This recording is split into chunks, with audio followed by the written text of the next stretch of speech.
Hey everyone, it's Freddie T from Neonfly, and I'm here to talk to you about a very important topic, which is the future, and particularly the future tonight.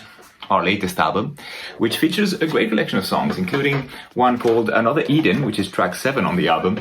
And it's a song that features Kaan Tazan on guest vocals. Kaan's a great singer, a great friend of ours. He's the lead singer of Heart of a Coward.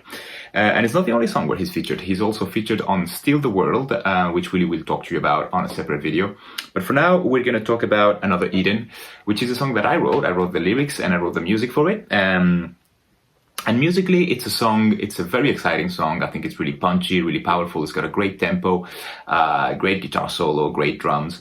It's the kind of song that it's got a lot of energy. You want to hear live, you want to play it live, and I think it's going to be great. We're certainly going to be looking forward to doing that. And lyrically, it's a song that talks about a very serious topic. It's something that I think a lot of people might be able to relate to. I certainly can, because it's something that I've experienced a few times in different situations in my life. And it's the feeling that you might get as a newcomer when you're trying to enter a new environment, whether it's professionally or socially or any kind of situation.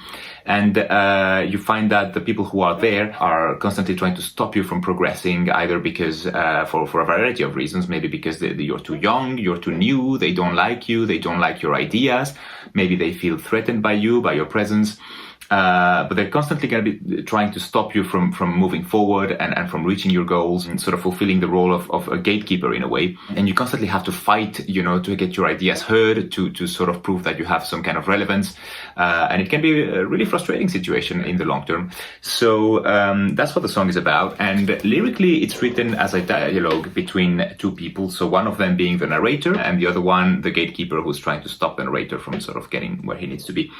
The chorus, for example, is the narrator speaking. He says stuff like, feeling like I'll never reach the sky, looking like a winner, but I want to die. My spirit's crushed and I've lost my freedom. I sold my soul for another Eden. So he's at his wit's end. He's been pushing, fighting constantly. And it seems that, it's really difficult every time to get his ideas heard, to sort of make any progress. And you can feel the frustration in those lyrics facing that situation. And the gatekeeper says stuff like, you best believe that you are nothing, no matter what you do. I got a million more like you. You're secondary. So he's constantly trying to diminish you, to put you down, to make you feel like you're irrelevant, to discourage you. And you constantly have to keep pushing and fighting against that feeling in order to get to where you need to be. And there's a twist, actually, because the gatekeeper is not necessarily a physical person. It could also be something inside of you, like your inner fears, your anxiety, your apprehensions that are stopping you from getting where you need to be. So it could be like an inner conversation with yourself and with your fears, and or it could indeed be a physical person, somebody who's actually physically trying to stop you from getting where you need to be, or a group of people. So that's what the song is about. So there you have it. It's Another Eden on The Future Tonight, our latest album. So check it out on Spotify, buy the album, buy the CD, the vinyl, whatever you want, but listen to it because it's a great song. So yeah, we'll see you around.